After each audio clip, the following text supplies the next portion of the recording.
কাঞ্চন খেলি আছে মোৰ লগত ৰাতিপুৱাই গুড মৰ্ণিং ইয়ে মোৰ লগত লাগি গ'ল খেলত লাগি গ'ল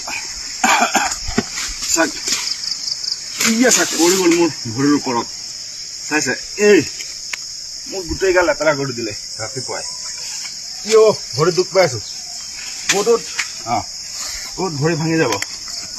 এইয়া চাক কেনেকুৱা কৰে চাইছে মানুহৰ পোৱালি নিচিনাহে কৰে বুজি নাপায় যে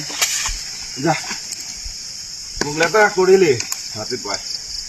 দে আৰু হ'ব ঐ নেঠেলিবা পিয়াঞ্চি এই চাক কেনেকে উঠি যায় ইয়া চাক ইয়া অ বাপৰে ধৰি আছে মোৰ লগত পুৰা মাই তই কিমান ধূলি লগালে মোৰ গাত চাইছেনে কি কব আৰু সৰু পোৱালি বুজি নাপায় ন যা মাকৰ ওচৰত যা মাকৰ ওচৰত যা নে যা মোৰ লগতে থাকিব ন মোৰ মাজনী ন চাক কেনেকে লৈ গৈ আছে মোক হ'ব ৰাখি